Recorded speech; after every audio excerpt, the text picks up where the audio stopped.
President, I have 5:30. Okay. Good evening. I'd like to welcome everybody to the regular school board meeting today, Thursday, September 1st. Could we do the roll call, please? Ms. Landon. Yes. Mrs. Malad. Yes. Mr. Steininger. Here. Mr. McCourt. Yep. Mr. Browning. Here. Could we stand and do the pledge, please? I pledge allegiance to the flag of the United States of America and to the republic for which it stands, one nation, under God, indivisible, with liberty and justice for all. Can I get a motion to approve the agenda as amended? So move. Second. Mr. Philo? Mr. Steininger. Yay. Mrs. Malad. Yes. Ms. Landon. Yes. Mr. McCourt. Yes. Mr. Browning. Yes, motion carries. Next, we want to approve the minutes from the Thursday, August 4th regular meeting. Can So I get a- moved. Okay, Mr. Sorry McCourt, about that. Thank you. Second. Mr. Philo? Mr. McCourt. Yes. Ms. Landon. Yes. Mrs. Malad. Yes. Mr. Steininger. Yay. Mr. Browning. Yes. Next is board reports, good of the order. You want to start, Wendy? Oh, sure. We had, last week was our first football game, and before the football game earlier that morning, the high school marching band and color guard actually went over to Kroger's, and they did the grand reopening for Kroger's that morning, and they did a really fantastic job. And we want to support those guys because they actually are good supporters for the high school. They continuously support us by donating items to us and things of that nature, and it actually helps the band during band camp week and obviously during our football game. So we just want to say they did a phenomenal job that morning, and as well at the game they sounded phenomenal. They rocked it that night. So again, thanks to Kroger's for the generous donations. Awesome. Katie? Yep. So there will be a ribbon cutting ceremony at the newly constructed Fairborn Intermediate School on Thursday, September 15th at 4 o'clock, and a community open house will follow. We invite the Fairborn community to come out and see the new intermediate building, and thank you to the community for continued support. We also want to thank the Fairborn Intermediate staff for working so hard to get the new building ready for the start of school. Pat? Okay, I've got a few things before my shout out. Of course, two football games, I guess, already behind us. But please come out and support the football team and the band. Band, as always, they do a great job for us at halftime, and And cheerleaders. and the cheerleaders, righto. And got a chance to let my wife go through the FIS building the other day, and boy, it's just gorgeous building. Got a lot of things to do yet, but they tell us they're going to be ready. School opening coming up.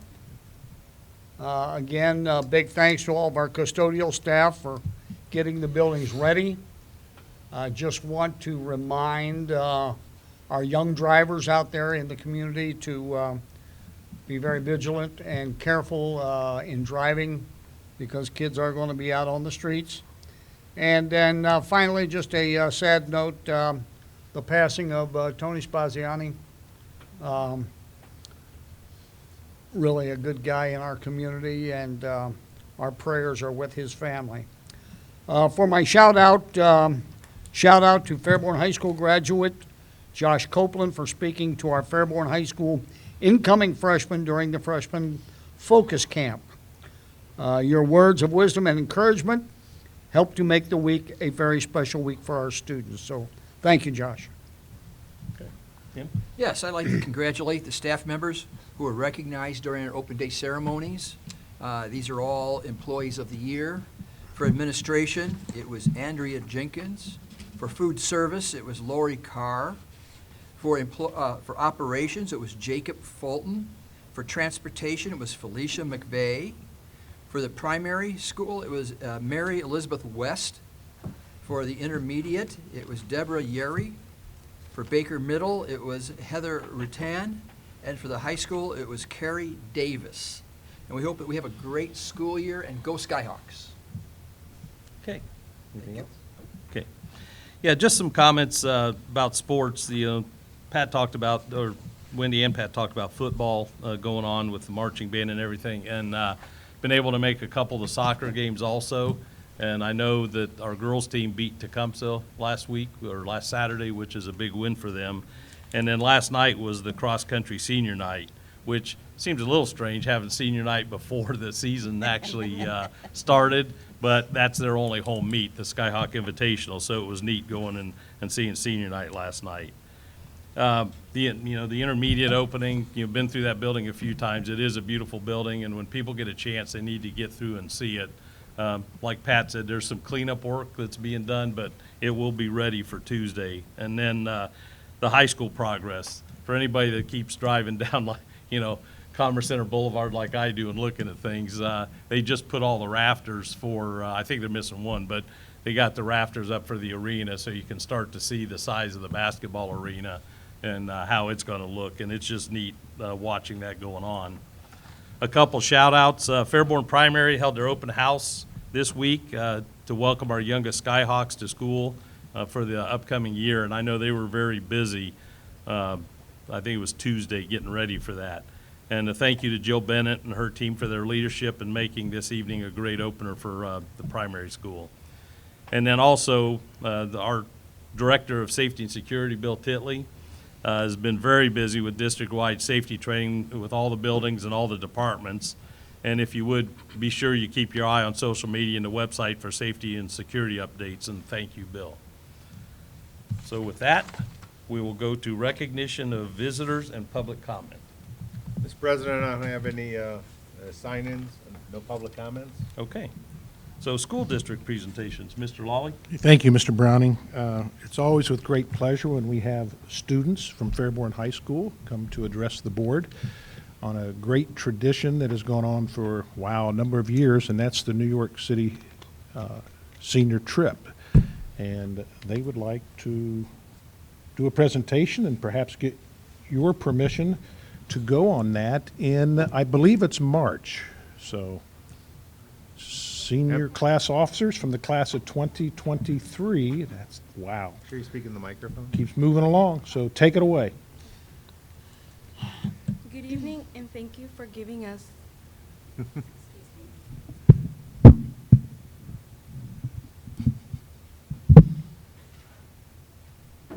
Good evening, and thank you for giving us the opportunity to speak tonight.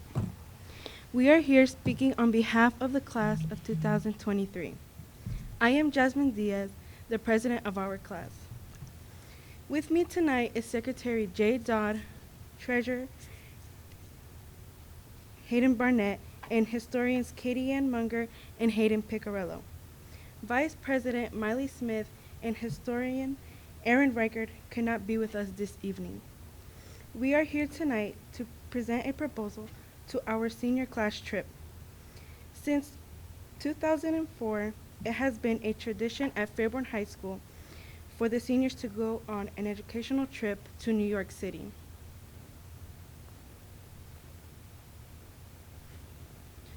We will be working with Junior Tours, the company that has been used for the senior trip since 2007. While we are in New York, we plan to see a Broadway musical.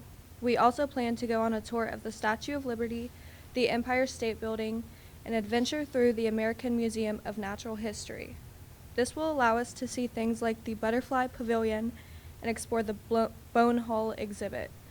We will have the opportunity to experience various cultures by going to visit Chinatown and Little Italy. By combining individual tours with whole group activities, we will maximize our enjoyment of the experience. We plan to travel by bus to New York the evening of Wednesday, March 22nd, and return Sunday, March 26th. The trip will cost each student $800. This includes transportation to and from New York, as well as transportation in Manhattan. Lodging, meals, Broadway show tickets, visiting the Statue of Liberty, the Natural History Museum, and the Empire State Building, along with other activities. Payments will be collected monthly starting in October. Seniors can offset some of the costs by participating in fundraisers. The main fundraiser will be the world's finest chocolate candy bar fundraiser. We will also be asking the community and local businesses to help by donating various items to help offset our costs.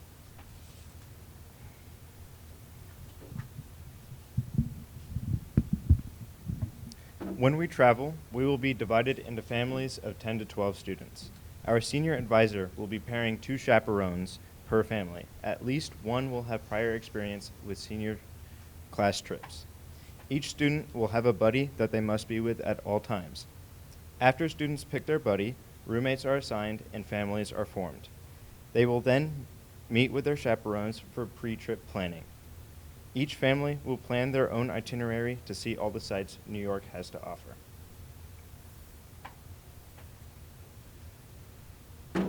Our class is excited for the possibility of traveling to New York City. We are here tonight to ask for your permission to continue the tradition and represent Fairborn High School and the Fairborn community during an educational class trip to New York City. Thank you.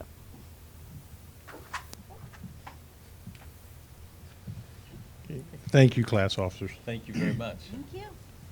Look forward to seeing the pictures from the trip.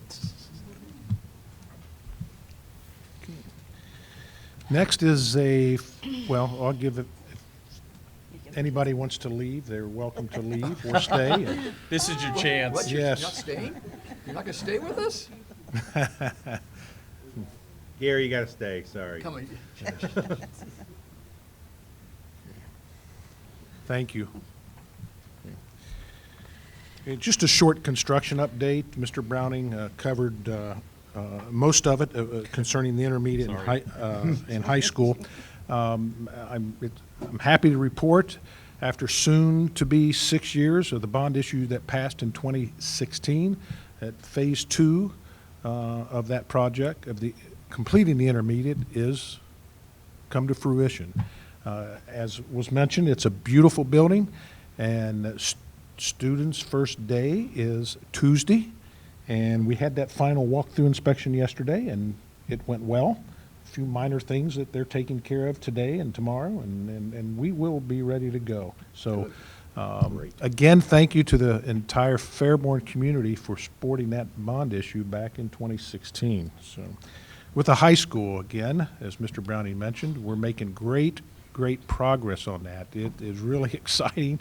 I was at the cross-country meet last night, and I had elementary parents coming up to me just so excited, going, I am so happy that my kids, one, are going to be, they started in the primary, new primary, now they're going to the brand-new intermediate, and they're going to be in a brand-new building when they get to the high school. So trust me, this community is excited about what has transpired with our new building. So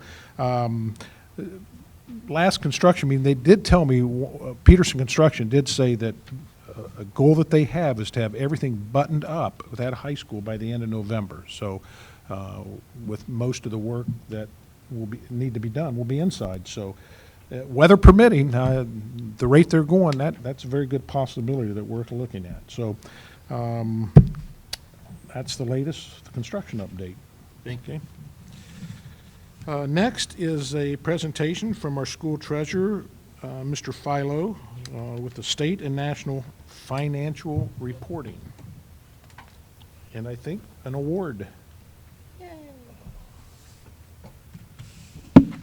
Thank you, Mr. Lally. Good evening, members of the public and the Board of Education. I'll ask Mr. Burr to come up here and join me, please. Now. It's with great pleasure that we announce that the Fairborn schools have been awarded 3 prestigious awards for financial accounting. One of those is a state award from the State Auditor's Office, which Mr. Burr will hold up here. The other 2 are from the Association of School Business Officials for excellence in school financial reporting. And the third one is from the Government Finance Officers of America. That is also for excellence in financial reporting. So the team does a lot of work to prepare a comprehensive financial annual report that is audited. The awards you only get if you have the highest opinion possible. And the auditor's award is if you have no citations or anything like that. So we're very pleased. It's very rare that the district gets all 3 awards in 1 year. So we're pleased with that. If we could ask the Board of Education, Mr. Lally, to come up here to hold the awards, and if Mrs. Gayhart comes in, we'll get a photo op.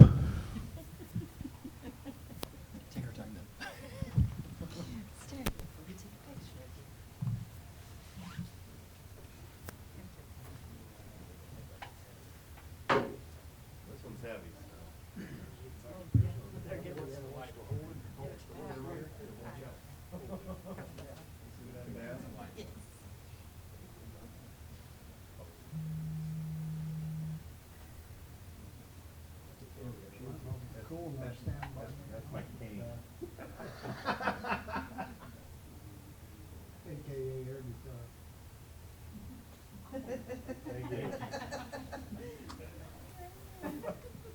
Awesome, good job.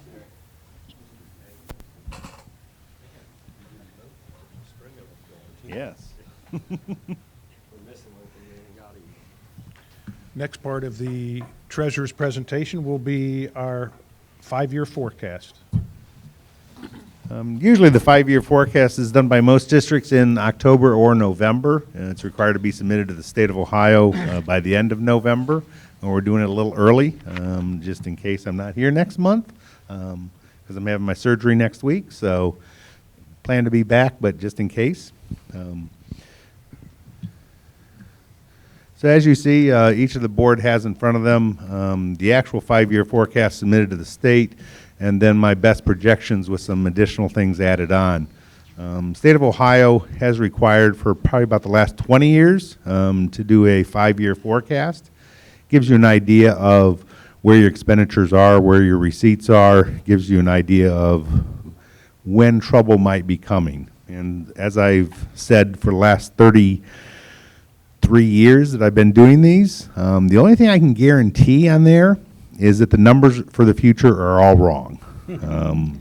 But they're my best guess at this point in time. You can take with a pretty certain accuracy the first 2 years, fiscal year 23 and fiscal year 24, and a little bit of 25, but 26 and 27 is pure speculation in terms of it's reliant on state funding, which is unknown. It's reliant on status of contract negotiations, which is unknown, inflation, insurance costs, et cetera. So it's just it's a good parameter. It's a good way to do some long-term forecasting, but gives you an idea. And the great part is, in terms of we're very financially strong and stable right now. We project that for the future, but in terms of the roller coaster is going to go down. And if Mr. Wilson was here, he'd say, I kept waiting for that roller coaster to go down, and it quite never did, but I informed him it did this last year. So these are very difficult to read. I will not ask anybody in the audience to recite any of them. But in terms of roughly what it shows is that we ended this year, this line down here in blue, with approximately $30.7 million in our general fund. This is general fund only. The line below that shows our CARES money that we still have left to spend. We still have $9.3 million. We will probably spend all of that this next year. Part of that will go to pay for some of the remediation work that we're doing. Part of it will also go to pay for continuation of salaries and benefits. So it does help out our general fund. In terms for the future, we've put in there conservative numbers in terms of state growth at roughly 3%. We've put in the known increases that we've negotiated. We have some placeholders out there for fiscal years 25 through 27. But in terms of, we're looking at a cash balance, it'll go down roughly about $3 to $5 million per year. That's what we project. So in terms of, if we look safely, probably what we're looking at is in cash at the end of 25, about $24 million, down from the high of where we're at now. And we're looking roughly right now, as we have a placeholder for May of 2025 of about a $5 million levy to present to the voters. So in terms of, it's never good news to have a levy there, but in terms of, that's how we fund schools. In terms of, I know the community is affected by inflation, Schools are the same. But our income does not increase except through a vote of the people or State of Ohio funding. We've been fortunate with State of Ohio funding has went up, but we've not asked for new operating levy or passed it since 2007. So to go 18 years between passage of operating levies and still be financially stable is unheard of in the state of Ohio with our funding. So I feel very good about these projections, but they are our best guess for the future. For now, we're still in a strong financial position.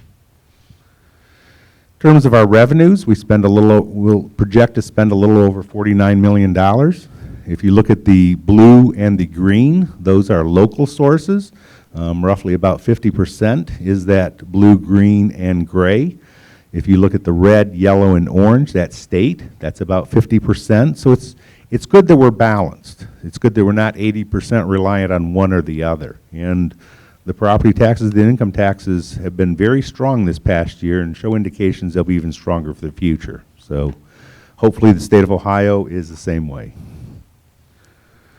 For expenditures, the items in light blue are salaries and wages. The items in dark blue are our fringe benefits. Total those together, they are at about 80%, which is good. We are a service-oriented government. We provide a service which takes people. We don't make widgets. We don't make tables.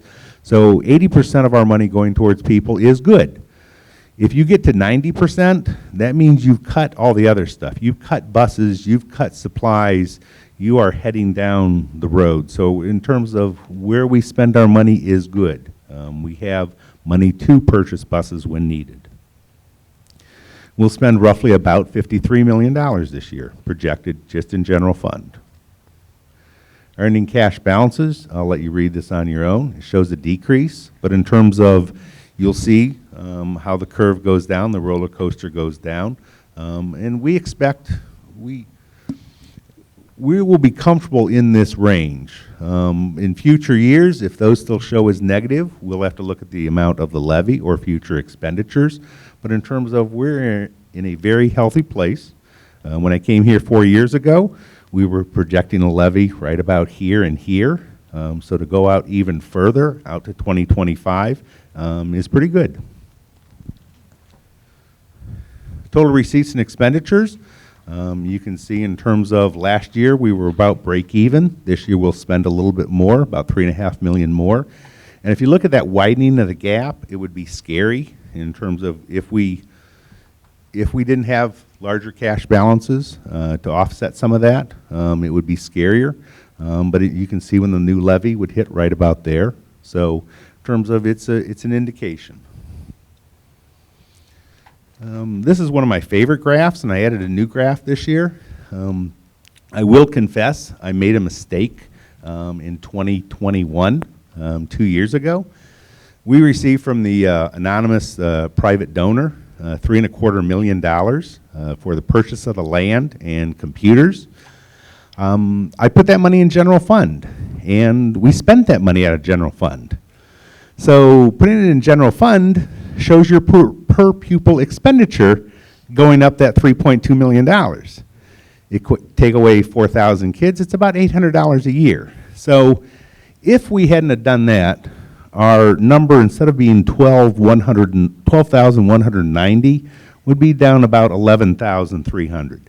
It doesn't make a difference in terms of the only people who look at it are usually treasurers, usually graph makers. But in terms of, so if you see and say, oh wow, we jumped Cedar Cliff and Greenville and Bellbrook, well, if you take that away, we're about in that same area. We do. I think we show value, that Fairborn Schools is a great investment, a great value. We've overlapped this chart before with test results and grades and shown that very good. We spend a little bit less than the Greene County average. We spend a lot less than the group average or the state average. And then you'll see some other places, you know, you can't really compare to Dayton and Trotwood. They have different demographics than us, but it is interesting to see that some of our more impoverished schools or communities spend a lot more per child, but you also have some wealthier ones. But it's interesting when we compare what our comparison groups may be, Xenia, West Carrollton, Mad River, Kettering, Trotwood. that we spend a lot less. And so the next slide, and the members of the board can see it better than you guys, but this is the same order for the next slide.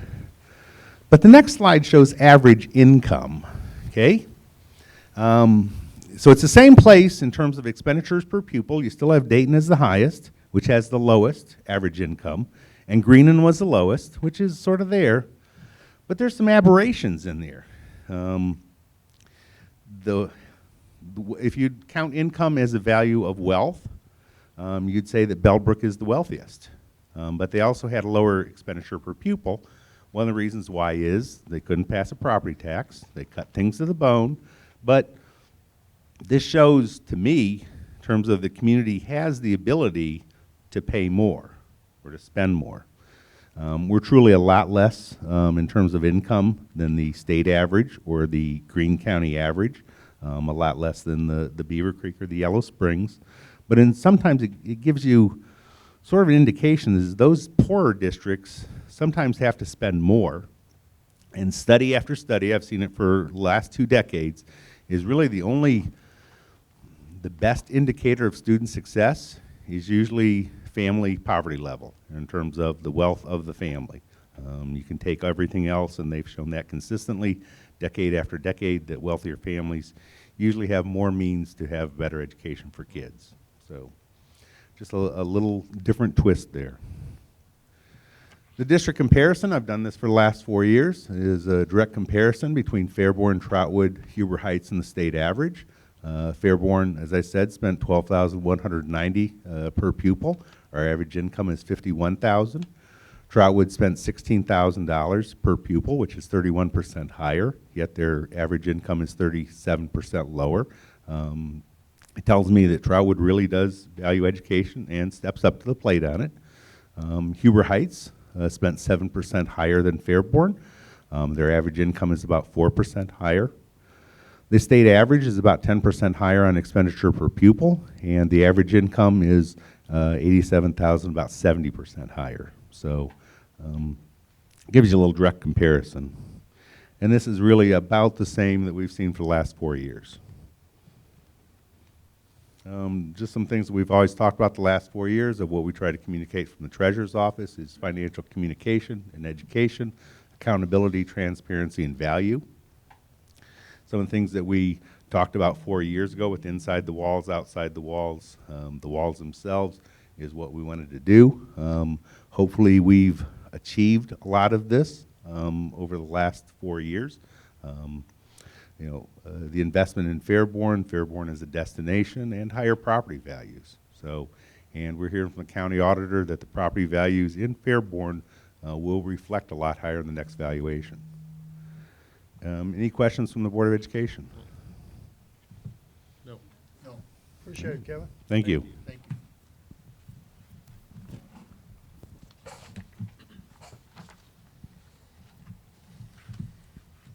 you. Turn that off. Don't we need that later? You'll turn that off. I might need it later. The board.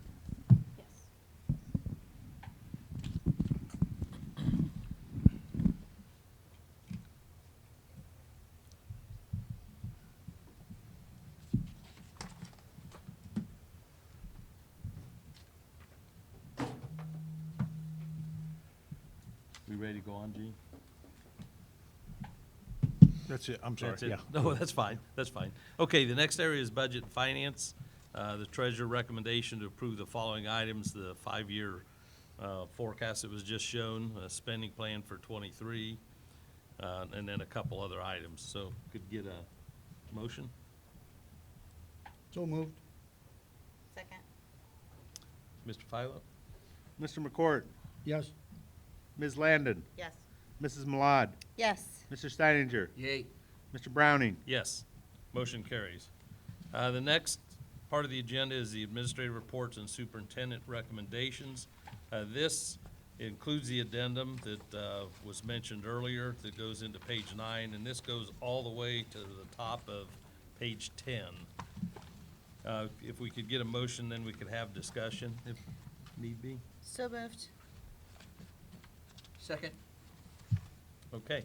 Any questions or discussion or anything?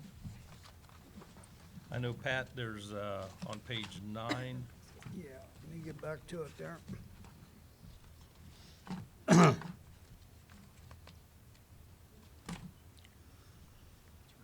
For the recognition and retirement, item number 30 on our agenda, I'd just like to bring out Joan Kelly, Food Service Assistant for the district, effective February 28th of 2023 for the purpose of retirement.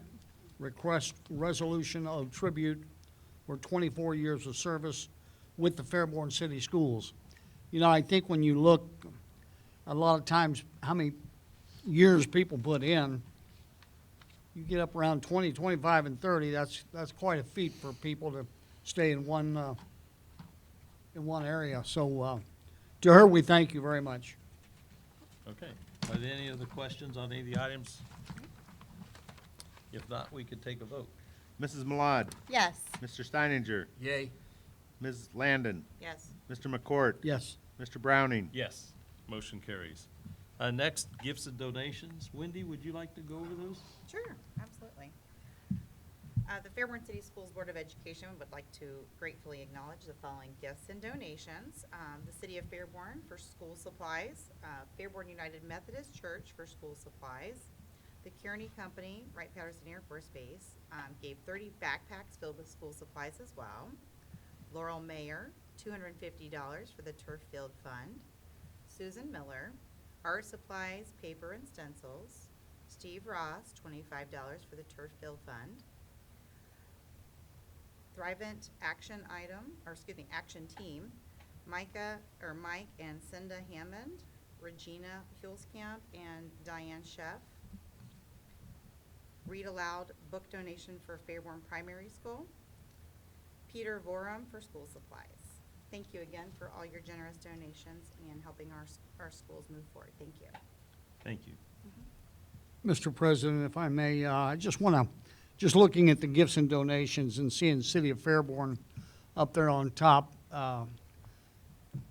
I've been around this district for a long time and been involved in some capacity with the schools for a heck of a long time. And I can't recall any time where the Board of Education has worked as closely with the city as we are doing right now. Years ago, we didn't like each other.